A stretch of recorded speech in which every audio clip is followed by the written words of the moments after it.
오늘은 창립 39주년 되는 창립기념주일입니다. 여기까지 이끌어주신 하나님께 감사합니다. 구원받은 백성에게 주신 최고의 선물은 바로 교회입니다. 여러분, 우리가 이 거친 세상 믿음 하나 붙들고 살아갈 수 있는 그 중심에는 교회가 있습니다. 교회와 함께 울고 교회와 함께 웃으며 함께 성장해온 지난 39주년 우리 기쁜 오늘을 허락하신 하나님께 다시 한번 감사드립니다. 오늘을 맞이하는 우리 성도님들과 함께 나누고 싶은 말씀은 유업과 소유에 관한 말씀입니다. 시편 2편 8절에 보면 내게 구하라 내가 열방을 유업으로 주리니 너의 소유가 땅끝까지 이르리로다 라고 말씀하십니다. 하나님께서는 그의 백성들에게 유업을 주십니다. 유업은 그 백성들의 부르심이고 그 백성들의 사명이 되는 겁니다. 하나님께서 아브라함을 부르실 때부터 그에게 유업이 있었던 것처럼 하나님께서 우리 교회의 기초를 놓는 그 순간 때부터 우리를 위한 유업을 마련해 두셨습니다. 여러분의 삶도 마찬가지입니다.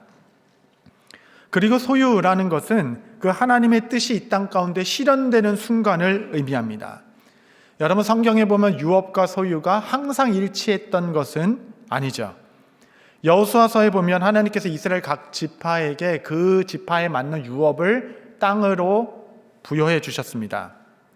그런데 그 지파들은 그 가나안 족속들을 쫓아내지 않기도 하고 쫓아내지 못하기도 하면서 유업의 손실이 일어나게 되었죠. 그 유업의 손실이 일어난 만큼 그들은 옆구리에 가시 같은 존재가 되어 그들에게 고난에 주는 자들이 되었습니다. 그런데 여러분, 우리가 갖고 있는 구약의 역사 2000년 아브라함 이후로 2000년 역사 중에 딱 한 번 하나님께서 이스라엘에게 주신 유업이 다 소유가 된 적이 있었는데 그때가 바로 다윗 왕 때였습니다. 그 다윗 왕 통치 시절에 단에서부터 브엘세바에 이르기까지 또 남방 네게부 지역부터 북방 유브라테 강에 이르기까지 그 모든 유업을 다 소유화된 역사적 사건, 여러분, 이것을 우리는 부흥이라고 부르는 겁니다. 숫자가 커진 것이 아니라 우리에게 주신 사명, 유업이 성취되었다. 그것이 바로 부흥이죠. 어떻게 다윗의 때에 그 유업을 다 소유로 삼았을 수 있는가? 그것도 역사 가운데 딱 한 번. 그 내용 전체가 사무엘상 안에 고스란히 담겨져 있습니다. 그 말씀 전체를 잘 연구해 보면 비전이 성취되는 몇 가지 요소를 우리가 발견해낼 수 있어요. 크게 두 분류로 나누면 이는 다윗의 내적 요소가 있고 또 다윗의 외적 요소가 있습니다. 이 두 가지 요소가 함께 맞물려 비전을 소유로 삼은 시대라고 할 수 있겠습니다. 내적 요소라 하면 우리 개개인의 영성이라고 할 수 있겠죠. 외적 요소라 하면 우리 공동체적 준비라고 할 수 있겠습니다. 이제 40년을 바라보는 우리 교회도 성도 여러분 개개인의 갖춰야 될 내적 요소와 교회로서 함께 갖춰야 할 외적 요소가 이게 마저 돌아가기 시작할 때 하나님께서 우리 교회의 기초를 놓을 때부터 부여하신 그 유업을 소유로 삼아 하나님께서 가장 기뻐하시는 시대를 맞이할 수 있다라고 믿습니다. 이번 주와 다음 주, 원래 이건 한 주에 해야 맛인데 그러려면 한 45분은 필요하겠더라고요. 그래서 도저히 안 된다 해서 이번 주에 다음 주 내적 요소, 외적 요소 하나씩 여러분과 말씀을 좀 나누고자 합니다. 다윗의 내적 요소 세 가지입니다. 첫 번째 요소는 다윗의 성실함과 공교함. 성실함과 공교함. 여러분, 그의 성실함과 공교함은 영성의 핵심이었습니다. 하나님께서는 사울을 실어 버리셨죠. 그는 이스라엘에게 주신 유업을 소유로 삼지 못했던 지도자입니다. 하나님께서 버리셨다라는 뜻은 구원의 탈락을 의미하는 것이 아니라 하나님께서 촛대를 그에게서 옮기셨다라는 겁니다. 여러분, 촛대는 포지션, 자리가 아닙니다. 여러분, 촛대는 바로 영적 권위를 의미하는 거예요. 하나님 앞에 완전히 무너진 인생, 촛대가 떠났어라도 꾸역꾸역 그 자리는 지킬 수 있습니다. 바로 사울 왕처럼. 그러나 영적 권위는 없을 것입니다. 여러분, 영권이라는 것은 그 세상 어떤 것에서도 밀리지 않는 힘입니다. 사울의 버림 소식을 듣고 밤낮 숲이 울고 있었던 사무엘에게 하나님께서 나타나서 말씀하시는데 그 말씀이 아주 멋있습니다. 16장 1절 보시면 여호와께서 사무엘에게 이르시되 내가 이미 사울을 버려 이스라엘 왕이 되지 못하게 하였거늘 내가 그를 위하여 언제까지 슬퍼하겠느냐. 너는 뿔에 기름을 채워 가지고 가라. 내가 너를 베들레 사람 이새에게로 보내리니 이는 내가 그의 아들 중에서 한 왕을 보았노라 하시는지라. 표현이 멋지죠? 이새의 아들 중에서 한 왕을 보았노라. 다윗을 찾아내신 하나님. 그러니까 하나님께서 온 땅을 두루 살피신 겁니다. 두루 살피시며 내 마음에 합한 자가 있는지, 나의 백성들을 강건하게 기를 자가 누가 있는지 두루 나라를 살피시다가 한 왕을 보신 겁니다. 찾아내신 것이에요. 하나님은 그 다윗을 어디에서 찾아내셨는가, 도대체 그가 무엇을 할 때 찾아내셨는가에 대한 말씀이 기록되어 있습니다. 시편 78편 70절 보면 또 그 종 다윗을 택하시되 양의 우리에서 취하시며 젖양을 지키는 중에서 저희를 이끄사 그 백성인 야곱 그 기업인 이스라엘을 기르게 하셨더니 이에 저가 그 마음의 성실함으로 기르고 그 손의 공교함으로 지도하였도다. 여러분, 양의 우리 중에서 젖양을 키우는 중에서 여러분 당시 양을 치는 목자의 일은 가장 하찮은 일입니다. 그래서 국가 지도자였던 사무엘이 나라의 집에 와가지고 왕들을 다 불러라 해도 그냥 1번부터 쭉 세우는데 그냥 막내는 그냥 잊어먹고 안 부를 정도의 미미한 존재감을 가진 자가 도맡아 하는 일이 바로 양치는 목동이었습니다. 그는 전쟁에 나가 용맹함을 이렇게 표현할 기회조차도 받지 못했던 아들. 양을 쳐야 했기 때문에 이는 매우 지루한 일이었습니다. 모세가 40년 동안 양을 치면서 말을 잊어버리잖아요. 여러분, 거의 양과 비슷한 수준 되지 않으면 여러분 40년 양 못 키웁니다. 아무도 주목하지 않는 일, 잊혀진 존재, 그 누구도 바라보고 있지 않았지만 하나님께서 그 다윗을 보고 계셨다라는 겁니다.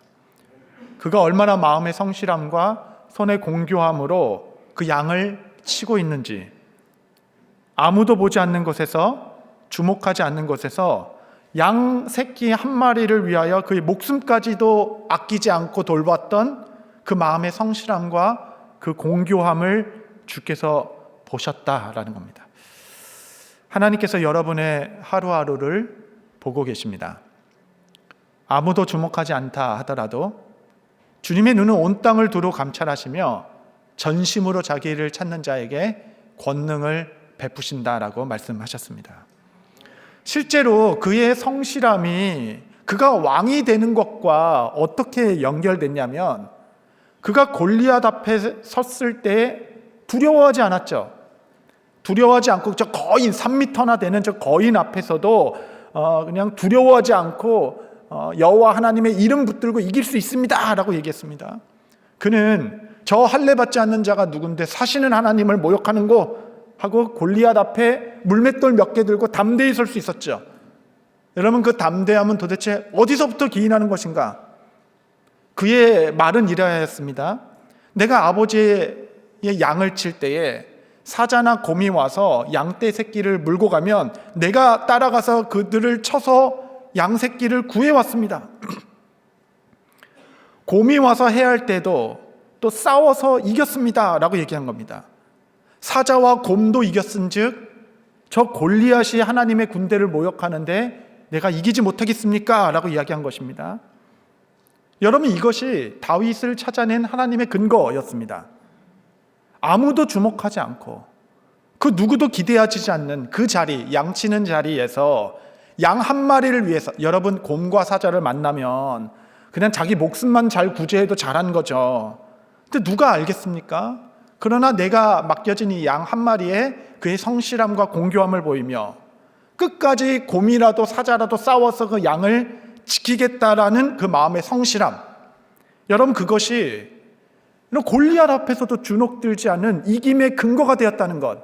여러분, 골리앗과 싸움이 결정적으로 그가 왕으로 백성들로 추대받는 계기가 된 것 아니겠습니까? 저는 목회 참 복을 많이 받았다, 이런 생각을 하게 됩니다.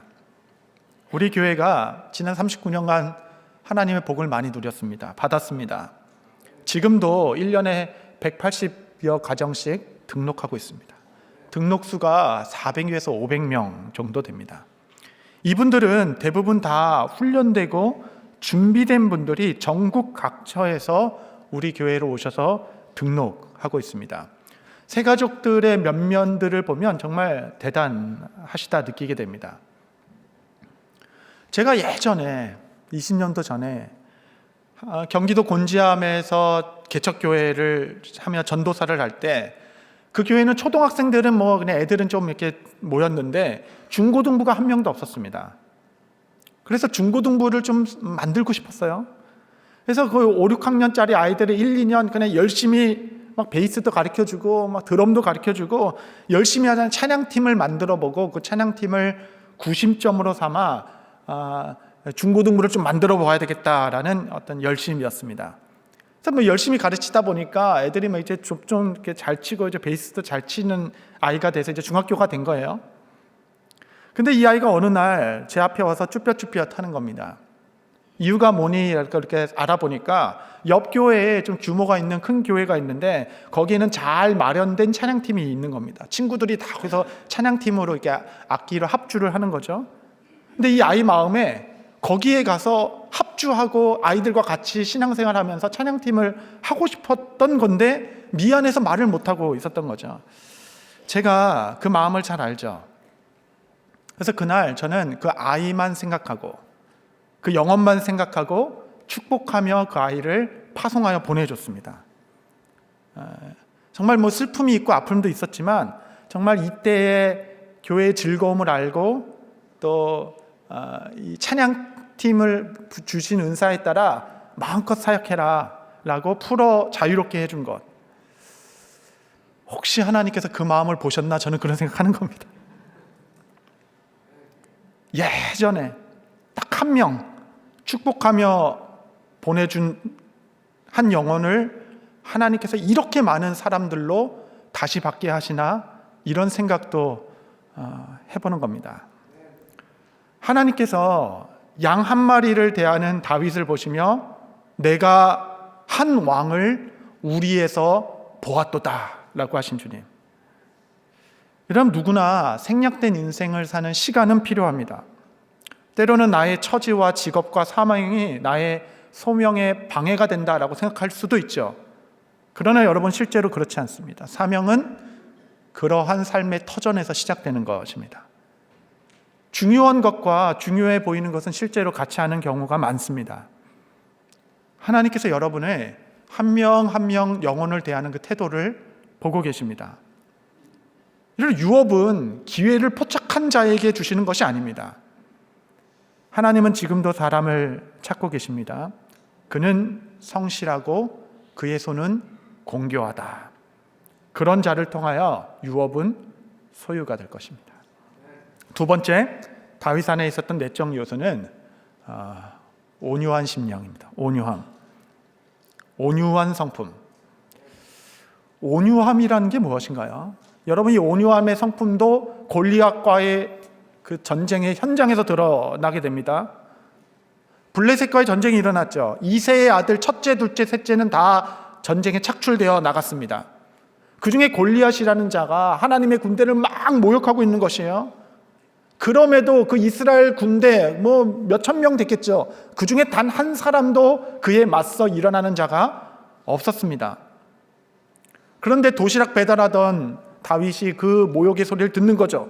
그는 그 안에서 의분이 일어났어요. 분노가 일어났어요. 도대체 저 할례 받지 않는 자가 누구간데 사시는 하나님을 모욕하는가? 그는 손을 번쩍 들고 내가 싸우겠습니다 라고 일어나게 된 것입니다. 여러분, 그 모습을 보고 엉뚱하게도 그의 첫째 형이었던 엘리압이 화를 내기 시작해요. 너가 뭘 안다고 지금 나대냐? 너가 도대체 이 상황을 파악도 못하고 왜 이렇게 너는 그렇게 자원하고 그러냐? 분명히 다윗의 행동 그 무언가가 숨지기고 있었던 엘리압의 어떤 수치와 부끄러움을 자극했을 것입니다. 엘리압은 다윗에게 이렇게 얘기합니다. 17장 28절에 보면 큰형 엘리압이 다윗의 사람에게 하는 말을 들은지라 그가 다윗에게 노를 바라여 이르되 네가 어찌하여 이리로 왔느냐? 들에 있는 양들은 누구에게 맡긴 거냐? 나는 너의 교만과 네 마음의 완악함을 아노니 내가 전쟁을 구경하러 왔도다. 여기는 너가 올 자리가 아니야.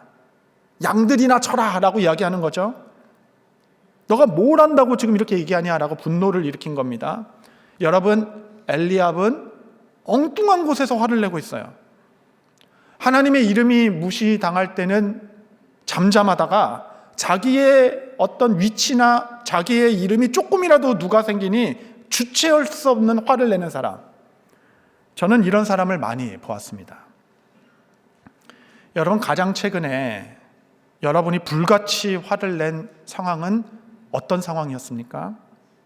그 사람이 어떤 상황에 화를 내는지를 보면 그 사람이 무엇을 위해 살고 있는지가 드러나는 현장이죠.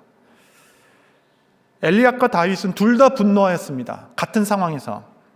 다윗은 하나님의 이름을 위한 의분이었고 엘리압은 자기 자신을 위한 분노였습니다.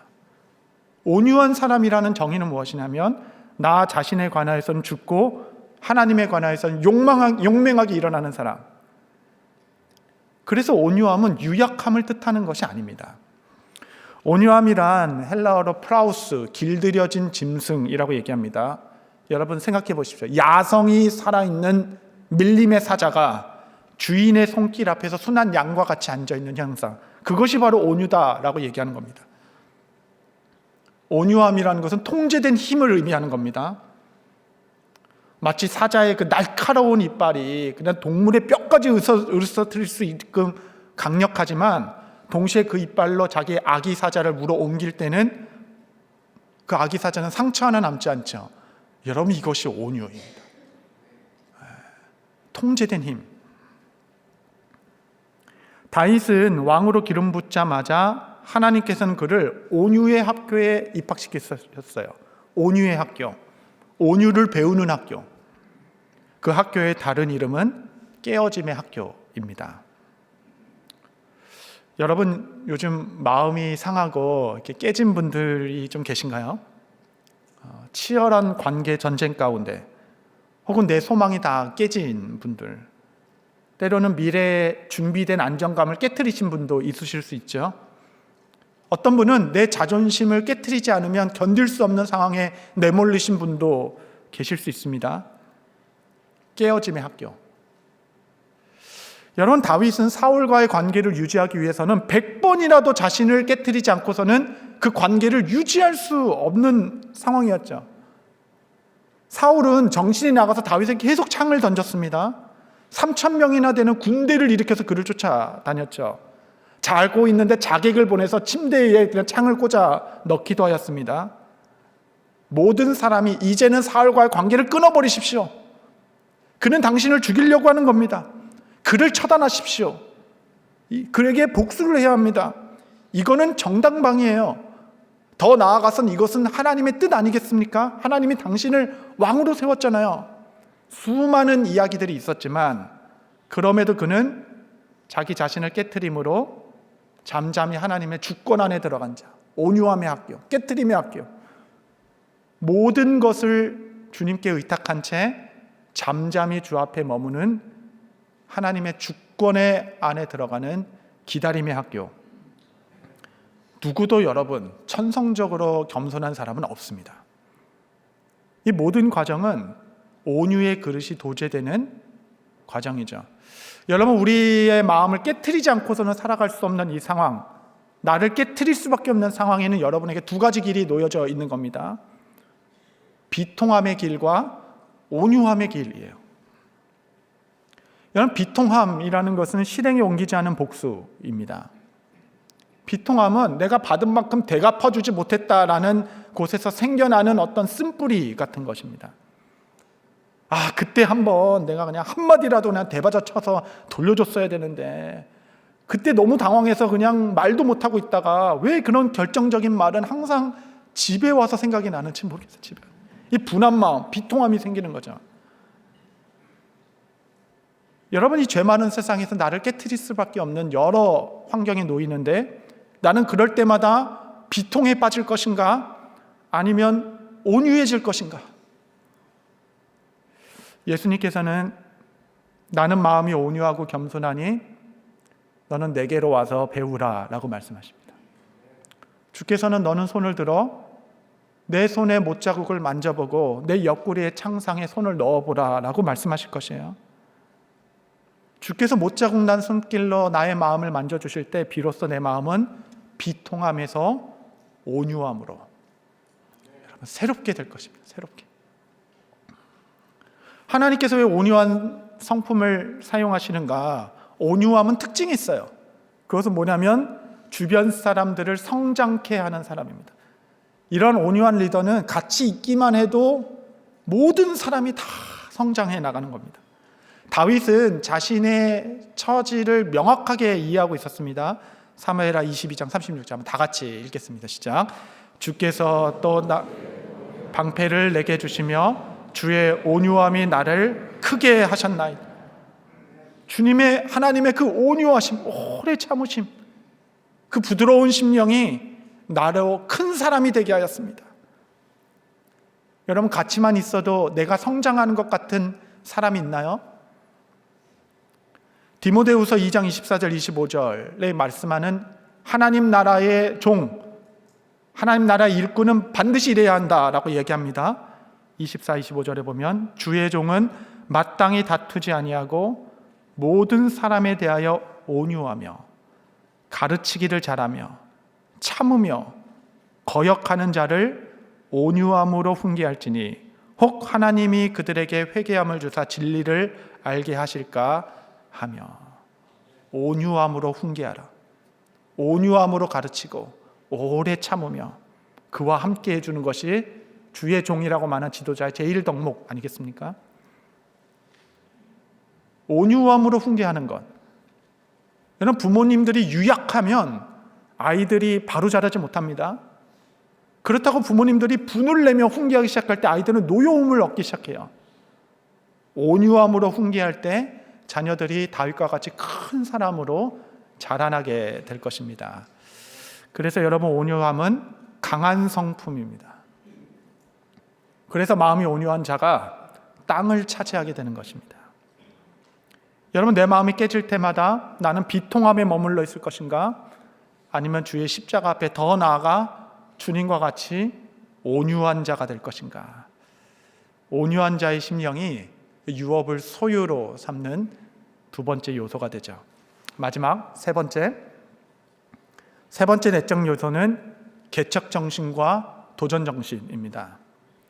실패를 두려워하지 않는 마음.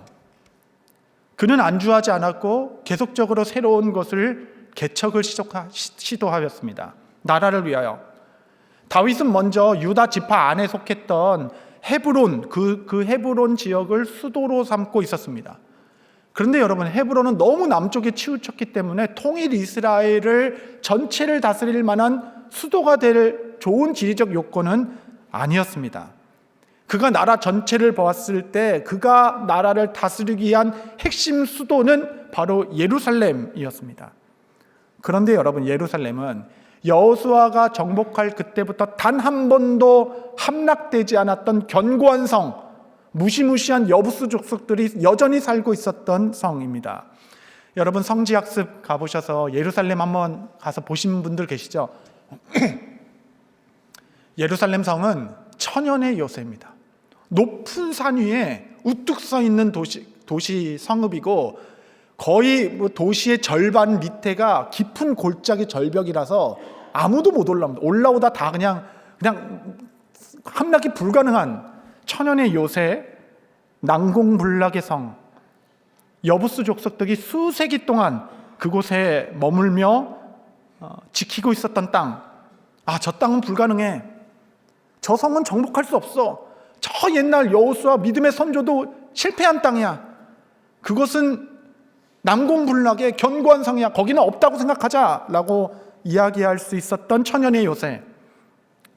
다윗은 이것이 하나님 나라의 일인 것을 확신하였을 때 주저없이 그 성을 공략하라라고 명령하였고, 여러분, 실상은 너무도 쉽게, 너무나도 허무하게 예루살렘으로 뚫린 그 수로를 따라 군인들이 올라가 보니, 여러분, 그렇게 무시무시하다라고 생각했던 여부스 족속은 사실 오랜 평화의 기간으로 말미암아 겁쟁이들이 된 상태였습니다.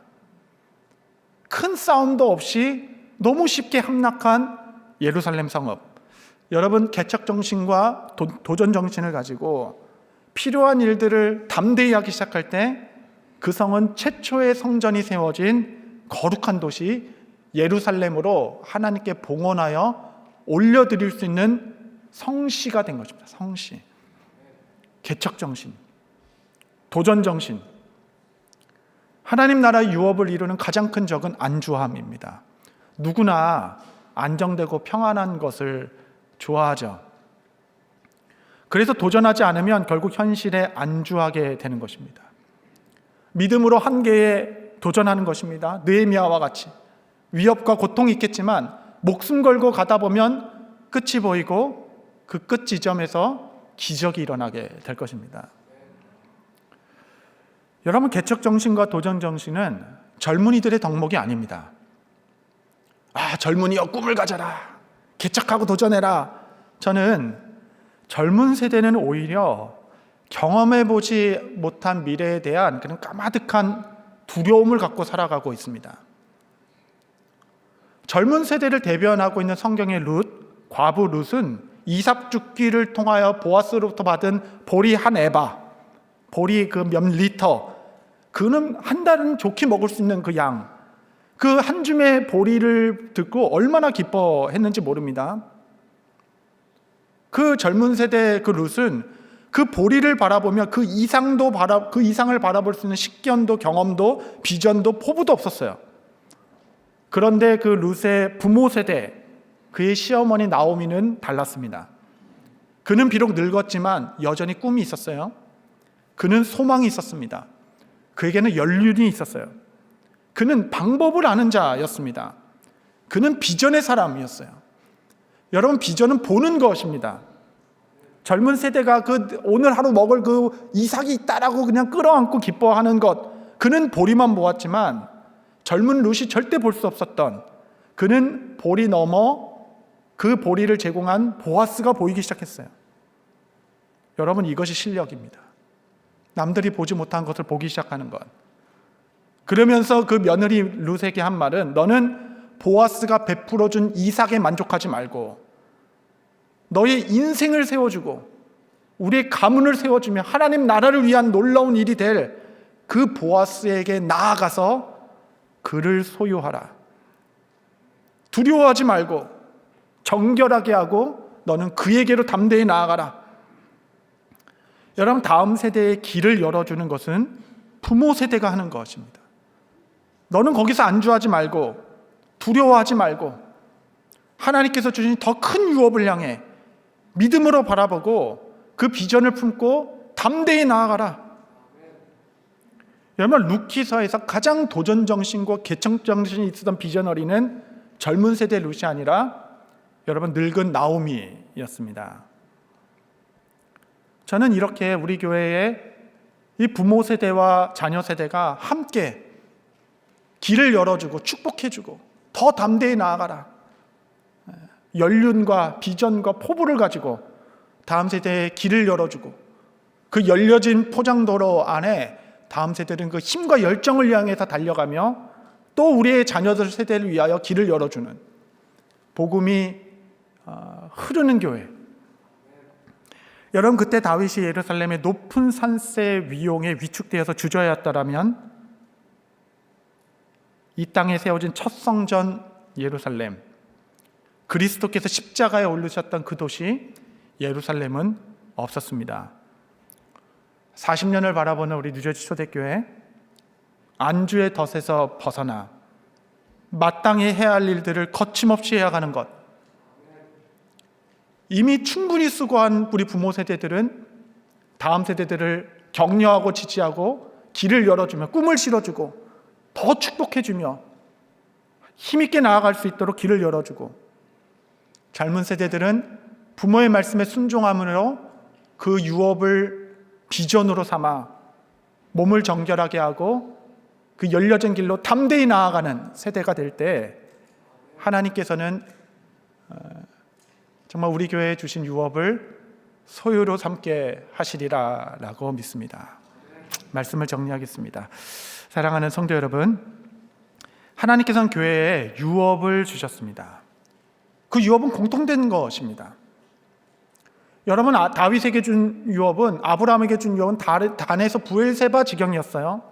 주님께서 이 시대에 교회에게 주신 그 지경의 유업은 너는 복음을 땅끝까지 가서 전하라 라는 유업입니다. 우리의 지경은 땅끝까지 확장되었습니다. 그날에 이르기까지 이 복음을 모든 민족에게, 모든 언어에게 땅끝까지 가서 복음을 전하라. 이미 우리의 유업은 하나님께서 교회에게 주신 지경으로 허락되었습니다. 중간에 멈추지 않고 이 유업과 과업을 끝까지 감당할 수 있도록 도전과 개척의 정신을 갖고 성실하고 공교한 손과 발로, 그리고 무엇보다 온유한 심령으로 하나님께서 여러분의 삶에 맡기신 유업을 땅끝까지 성취로 이루시는 하나님 마음에 합한 자 모두 되시기를 바랍니다.